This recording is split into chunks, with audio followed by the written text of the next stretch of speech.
Welcome to Thrive Radio. I'm your host, Amy Montgomery, entrepreneur and digital marketing agency owner. Today, my guest is Andrea Liebross. She is a business and life coach helping women, business owners, and leaders create their own success that lasts. Andrea, welcome to the podcast. Thanks for having me. Yeah. Can you share your journey with us a little bit and how you became a coach? Sure. So I had worked for a company for about 10 years where I was recruiting and hiring and training entrepreneurs. And what I realized after 10 years of working with them, I didn't really love that corporate culture. But what I did love about the job was when I really got to what they considered the training aspect of these women starting their own new businesses. And I would go out into the field and help them establish all the pieces of they needed to get their business rolling. And we would start and they would be excited. And then what would happen is a few months later, when things started to get hard, the enthusiasm waned and the fun wore off. And they realized that this was actually going to be hard work. And I really enjoyed actually that phase of the process because what I got to do was coach them through how they were thinking about their business, what had changed from the day one until day 90, for example, and help them get through that hump so that they could keep going and create a successful business that wasn't just kind of a one-time success. Yeah, definitely. It is a lot of work. It is a lot of work. It is. How do you help women to create a more balanced life and grow their business and career at the same time? So I actually, through that experience, what I saw was that a lot of women, the reason it was getting hard is because they were not balancing everything in their lives. And they started to have some guilt about time they were spending on their business, time with their family. So when it really comes down to it, I think there are 4 keys on how you actually create that balance. Number one, you've got to be really clear on what you want out of your business, but also what you want out of your life or out of your time with your family. So you've got to get some clarity because now you've got some even more competing interests. So what does success look like? Define it, make it a smarter goal than just, I want it to grow. Second piece, I think, is that you've got to have confidence, and not anyone that starts their own business probably has some confidence or else they wouldn't have started in the beginning. But this is the kind of confidence where you can quiet those little voices in the back of your head that tell you things like, are you sure you really can do that? Is that what you want? You have no experience doing that. Who do you think you are? So having the confidence to quiet, I call it like the frenemy voice in the back of your head, and do what you know you're actually capable of. So will the real Andrea please stand up? So having the confidence to do that. Third, I think being able to manage your energy, not necessarily manage your time, but if you can manage your energy, then you will manage your time. And how you do that is really just a reflection of how you're managing your mind. So I think you've got to think about it, not about time, but about energy. And last, the 4th key, I think, is recognizing that what may seem like an obstacle, whether it's real or perceived, is probably an opportunity. There's probably an opportunity in there. And if you can just pause long enough to recognize it, it actually was probably going to bring you more growth than not. It's not going to be a stopper. It's going to be a starter for something new. So clarity, confidence, managing energy, and turning obstacles into opportunities. I think those are the 4 things that you really need to create that balance and grow. When you're already successful, you've already achieved some things. How do you get clear on what you want to do in your next chapter? So once you've gotten clear and you really have addressed any changes that you need to make to your routine, and you've started to do more of delegating, or you've eliminated things or automated things or delegated, what you've got to kind of do is to think about who you want to be, who the new version of you is. Who do you want to be? And that's kind of like activating the next version of you. You can still be in the day-to-day of your business, but are you working in your desire zone? So assessing like, what is your desire zone? As you grow in your business, you shouldn't be doing everything. You shouldn't be doing things that are in, like I like to call it, your drudgery zone or your distraction zone or your disinterested zone. You really should be just focused on working in your desire zone. And I think too many people try to do everything. And that's probably a recipe for not starting the new chapter. You're not giving yourself that opportunity. You're only going to get to that next chapter if you recognize what's in your desire zone. What's the key to gaining more control over your life and your business? So I just did a podcast on this. I have a podcast called Time to Level Up, and I think it's episode 56, where I talk about creating a strategic pause. So stopping is really the key to starting or getting more control, creating change. We all have to pause long enough to give ourselves the space and time to assess what's working, what's not working, and what do I want to do differently next time. So probably what you want to do differently next time is going to give you that more control. But if you don't pause, and by that I mean like take half a day, take a day every quarter where you can sit down and assess where you're at. Oftentimes it's helpful to do this with someone else because we're human and we get distracted and think it's not important and have fires that come and we say, oh, we'll push this off to the next day. But set an appointment with someone else, and either it can be a mentor or a coach, but it could also be another business owner, and do this together. Pause and ask yourself what's working, what's not working, and what do I need to do differently moving forward. And then I think you will find more control.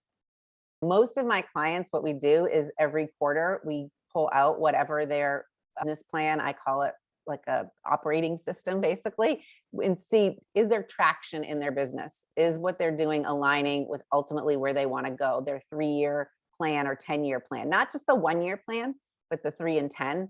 And then that helps them assess what they need to change. But you've got to pause in order to do that, because that's not happening in like the daily stuff, the daily duties of whatever's happening. It's not. You've got to pause. Yeah, definitely. Because you can't come up with brand new, bright ideas of strategy or solutions in the everyday. No, you cannot. Yeah. You can't. What are the things that we can delegate that most don't think about? Oh, this is such a good question. I'm going to say that it is really not what we can delegate. I would think about that as how are you delegating? What is your process for delegating? There's a guy by the name of Michael Hyatt. I'm not sure you're familiar with him, but he has these 5 levels of delegation. What it has to do with is how much ownership do you want to have? How much ownership do you want to give away? How well are you communicating, right? So are you communicating to the person you're delegating? Are you giving them a clear description of the project? And are you giving them clear rationale? And then a clear set of parameters, right? So if you've decided, okay, I'm ready to hand this over to someone, do they know what the project's about? Do they understand why you're doing it? And do they understand the parameters? And when I mean parameters, is this person that you're delegating to supposed to come back to you every step of the way and report back in? Are they supposed to get your approval? Do you just want to know after they've done it that it's been done? Or do you never want to hear about it again and just assume it's going to be done, right? So you've got to really understand how you're delegating, and whatever you do want to delegate then is going to go smoothly. But I think that's part of what we get stuck on, like, well, maybe that's not a good thing to delegate. You can delegate anything. It just depends on how much control or ownership you're willing to give up. What do you think holds many of us back from creating the life we desire? This is a question that I often ask in discovery calls. And I would say 99% of the time, the answer is always myself. I'm holding myself back. And if you dig a little deeper into that, ask yourself, if that would be your answer, then ask yourself, what do you mean by yourself? Is it really more about how you feel? So feelings are really what is holding us back, our own feelings, and not being willing to feel all the feelings. When we don't do something, it's because of a feeling that we don't want to have, or a feeling that we do want to have. Like maybe we don't want to feel frustrated, so we're not going to attempt it. Or we do want to feel in control, and we are very much in control when we're not trying anything new or hard, right? Because we're just staying where we are. We hold ourselves back, but really, if you take that a step further, it's feelings, how we feel. And I think there's a statistic: the average American only uses 12 words to describe how they feel. And there are so many other words available to describe how we feel. I don't know if you've ever accessed a feelings list, but sometimes that's a great thing to tape on the side of your computer. I have one on my website. It's andrealiebross.com/feelings-list. People print that out and put it on their computer because it's a great way to check in with exactly what you're feeling. And whatever you're feeling is the reason that you're doing something or not doing something. I think when we're stuck, it's usually something in the family of overwhelm or confused that is created. We're feeling overwhelmed. So we're just stuck. We don't know where to start, or it just seems too hard. And that feeling is what's really keeping you stuck. So the solution is pretty simple. We can feel however we want to feel on any given day, no matter what the circumstances are. It's all kind of stems back to thinking on purpose, being intentional with your thoughts, because your thoughts are creating your feelings. Yeah. And then your feelings are triggering whether you're doing something, acting, or not. No action. It will also help with things like organization and structure. How do those things help us move forward? So the disorganized mind or the confused mind doesn't move forward, right? There's a saying out there, actually: the confused mind never buys. But even if we're not talking about buying, moving forward, if we don't have organization or structure, we only can go so far. We can't get to that place where we can actually take a strategic pause and assess the data, for example, because the data isn't organized. So I help my clients do two things, I think, that help in this moving forward category. One is helping them create some routines. And I don't mean, although it's a great thing to have like a routine, exercise routine, right? That's also good. But routines within their day-to-day life and business, so that some things can become kind of automated, and that we don't have to waste that brain power in figuring things out every day. It's a well-oiled machine. So that's number one. Two, I think, is I help them create the opportunity for confident decision-making. So confident decision-making, it stems from having structure in your business. So going back to like what I was talking about with goals, okay? If you know that your goal is to reach 1,000 listeners, and you're not even close, right? What are you doing on a quarterly basis to try to get to that 1,000 listeners? So you've got to have a goal, and then you've got to decide, are your actions aligned with the goal? And even if they are they producing the results you want? I kind of work with them to create what I call a runway to freedom. This structure that I've developed, I call runway to freedom, because it's very freeing when you do have organization and structure, so that you can make quick decisions and enough things are automated that you don't have to reinvent the wheel or waste that energy. That's about managing your energy. So this runway to freedom process is fun, although you do realize that there's probably some problems in your business that maybe you didn't even know about as we go through it. But in the end, everybody's better off for it. Can you share some of your client success stories with us? Sure. I will give you a success story that happened just yesterday, since it's fresh in my mind. I was meeting with a small business to go over how 2021 has gone, and then create some annual goals for 2022. We've done this whole runway to freedom process. We actually started last January. And in the middle of the year, they started implementing the process. And now here we are at the end. And while we were on the phone call, literally, they hit their revenue goal. Someone paid a bill and they hit their revenue goal. So it was very exciting to just see their excitement in having that happen, because they had never had that happen before. So kudos to them in creating some lofty goals probably in the past, but also kudos that they hit their goal this year by having that organization and structure. I mean, that is really what drove it. Everybody knew what they were responsible for. People were accountable, and everybody was on board. So that's something I sometimes see. People say, I wish my people were as committed as I am, or I wish they took more responsibility, or I wish they took more initiative.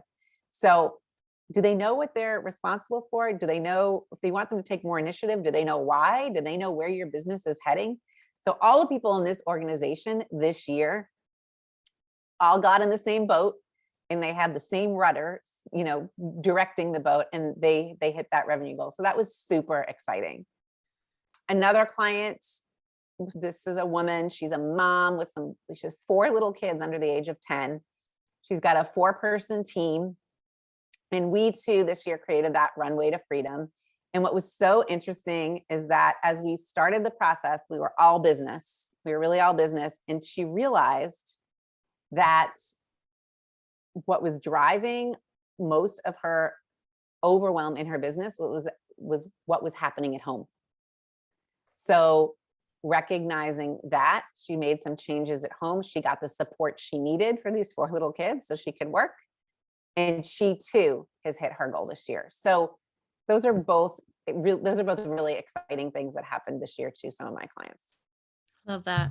So you actually have some free downloads I want to mention. Do you want to kind of explain what they are? The 5 levels of delegation, the habit tracker, and then you already mentioned the feelings list. Yeah. So I have a downloadable 5 levels of delegation. So if you are someone who's wondering, why do I hate delegating? Or maybe I'm doing this wrong, or what can I delegate? You can head over to my website in the free downloads tab, or just directly go to andrealiebross.com/5-levels-of-delegation. And that probably will be in the show notes, I'm guessing, right? Yes. And then when we were talking about routines, how do you establish routines and how do you track it? So also on the site is a habit tracker, which has actually been one of my most popular downloads. So again, that's the website /habits. And lastly, that feelings list is really powerful. I dare you to print it out and put it on your computer and see what happens. So, and all of those have podcasts too that go with them if you want further explanation or want to dive into those topics even deeper. And you can find my podcast on all of your favorite listening platforms. It's called Time to Level Up. Perfect. I have one more question for you. If you were able to give yourself one piece of advice when you first started out, what would it be? I would say invest in yourself, in your business, without hesitation.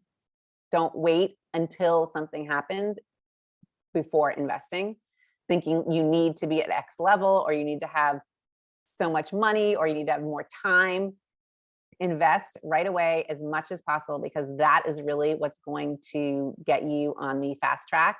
It's like the fast pass to growth that's sustainable. That's not just fleeting.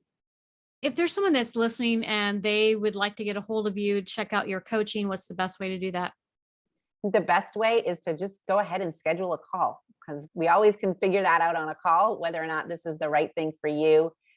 There's a way to book on the website, or you can direct message me in any social media platform. Perfect. And I'll put all those links down below. Andrea, thank you so much for coming on today and sharing your expertise in business building. It has been very insightful, and I know that so many people have listening to this appreciate everything that you've shared today. Thanks for having me, Amy. Yes. And if you're listening, you want more information about this podcast or upcoming shows, you can visit acalltothrive.com.